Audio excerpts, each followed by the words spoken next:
Oi, eu sou o Jefferson Sarmento e esse aqui é o segundo vídeo da maratona de filmes baseados na obra de Stephen King. Como eu expliquei no vídeo anterior sobre Carrie, a estranha adaptação de 1976 do Brian De Palma, a ideia é dividir com você as minhas impressões, as minhas opiniões sobre os filmes, sobre os seriados, séries baseados nos livros, romances, contos do Stephen King. Esse cara que eu considero o escritor moderno mais importante da literatura de horror no momento, até hoje, o cara que ainda está produzindo, o cara que até hoje continua escrevendo sem parar. Eu sei que tem gente que não considera o Stephen King lá essas coisas, não considera isso tudo. A minha opinião é diferente, mas opinião é opinião e cada um tem a sua. O que ninguém pode negar, e eu expliquei isso no outro vídeo, é que esse é um dos sujeitos mais prolíficos e mais constantes na produção de livros, de romances, contos, de roteiros para cinema, roteiros para televisão, ainda em atividade.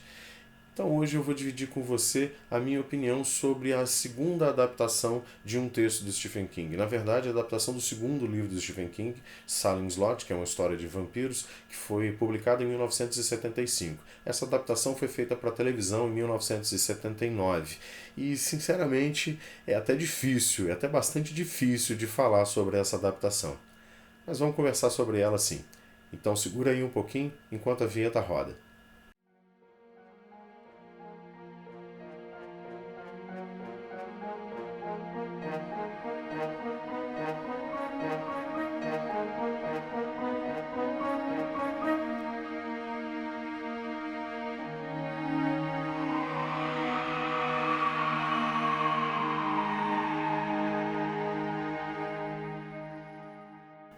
Bom, como eu disse na introdução, Salem Slot foi o segundo romance do Stephen King publicado lá em 1975. Por aqui ele se chamou A Hora do Vampiro. Durante bastante tempo, quase todas as edições eram A Hora do Vampiro, as últimas começaram a se chamar simplesmente Salem Slot. Salem Slot, aliás, é o nome da cidadezinha que aparece no primeiro conto da coletânea Sombras da Noite, um dos contos mais arrepiantes, mais macabros do Stephen King. Aliás, eu recomendo bastante os contos, essa coletânea de contos Sombras da Noite.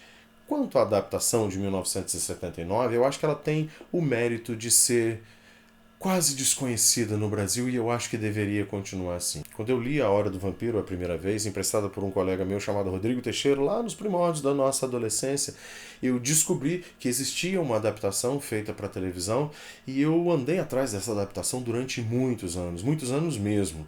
Infelizmente, não consegui encontrar em lugar nenhum, ou felizmente. Graças ao poder e à disponibilidade da internet, algum tempo atrás eu consegui localizar esse filme, baixei e assisti. E o que eu posso dizer para você sobre esse filme é: eu não deveria ter encontrado.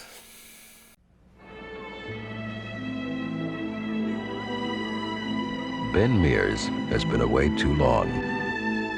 And now at last he's come home. The men fought at Valley Forge. Daddy, come back safe. Home to the childhood memories. To the old familiar faces, to a life unmolested by time. And with your saints, let him rejoice in your presence forever. We ask it through Christ our Lord. Amen. Salem Slot foi dirigida pelo Tobe Hooper, diretor de filmes de terror que tem no currículo, por exemplo, o primeiro Poltergeist, que me assustou bastante na minha adolescência. Tem também Força Sinistra, que é um filme sobre vampiros, uma raça de vampiros extraterrestres que desce à Terra na passagem do cometa Halley e que bateu ponto em várias sessões de Supercine no sábado à noite na TV Globo, lá nos anos 1980. Massacre da Serra Elétrica, são filmes que eu revejo, vira e mexe e acho fantástico, mas essa adaptação deste filme, que foi uma das primeiras adaptações lá de 1979, bom. What was that? Did you happen to notice the time when the boys left? We shouldn't have gone through the woods. It's a shortcut. They should have been here half an hour ago. Wait! Danny, wait! Something is happening. Something terrible. Henry! Where's Ralphie? Ralph. Where's your brother?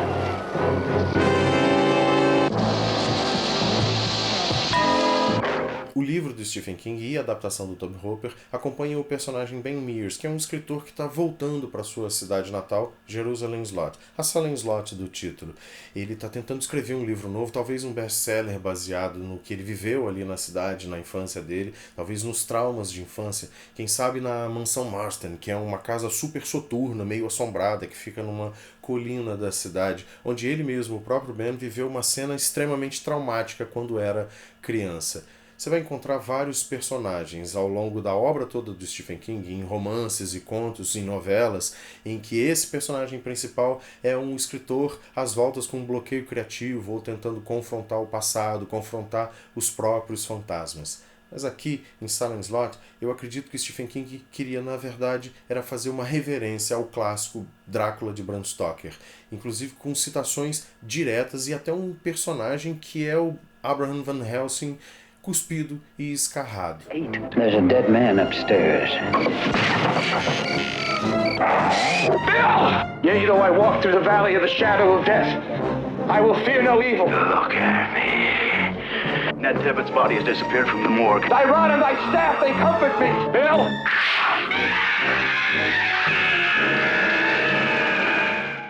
Já o filme do Tobe Hooper, ele até tenta ser bastante fiel à história do Stephen King, ao livro A Hora do Vampiro, só que ele erra grotescamente nas suas quase 3 horas de duração, e erra muito mais feio quando tenta alterar alguma coisa que não tem nem sentido ter sido alterado, como por exemplo, a morte do médico que é amigo dos personagens principais, que é um dos personagens principais, um dos coadjuvantes principais, vamos dizer assim, da história, e que no livro tem uma história, uma morte bastante grotesca, uma morte bastante violenta e sangrenta, horrível mesmo.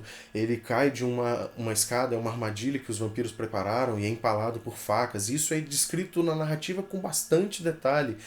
No filme, essa morte é extremamente passável, parece que é quase como se você só soubesse que o médico morreu. Aliás, o médico tem até nomes diferentes, alguns personagens têm nomes diferentes, vai saber por que o roteirista fez essas modificações, tem origens diferentes. Sinceramente, não vejo motivo para o médico ter sido alterado nessa história. Uma outra alteração que me incomoda bastante é com o Padre Callahan, que para mim é um dos personagens mais importantes da história pela simbologia por trás desse personagem.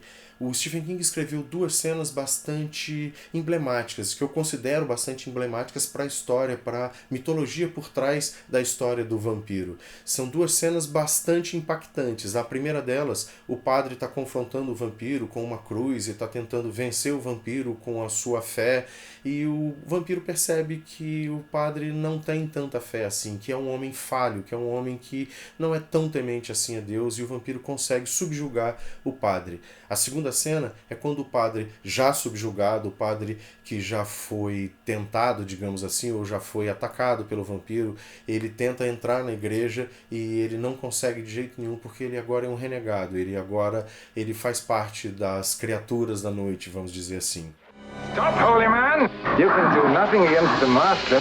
They're breeding on one another. The vampires are creating vampires. The master wants you.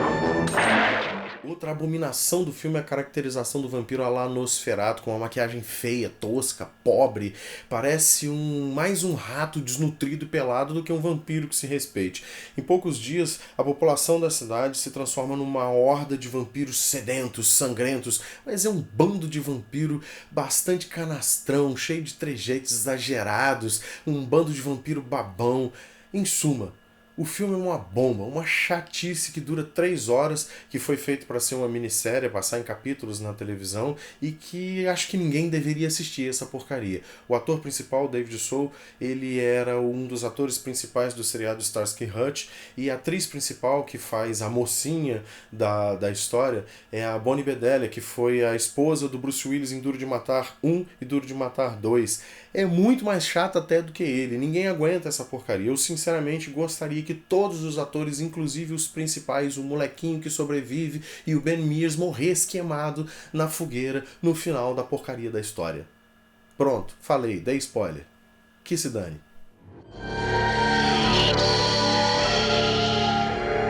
Oh, it's only all just happened Since I came here. It wasn't a dream.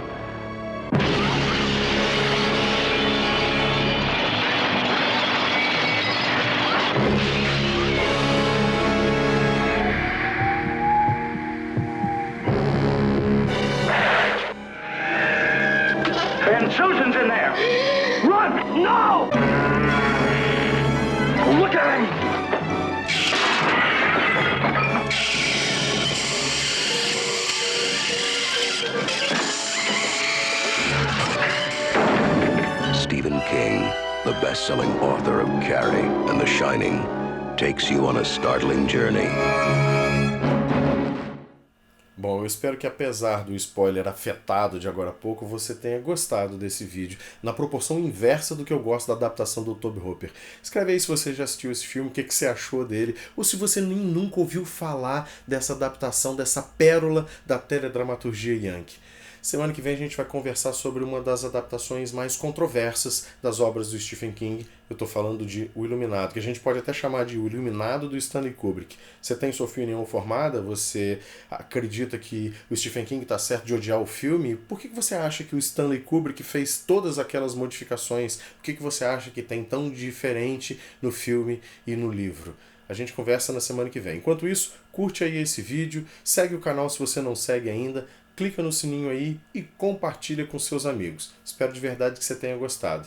Até domingo que a gente vai conversar sobre outra coisa. O vídeo sobre O Iluminado é na quarta-feira da semana que vem. Um grande abraço.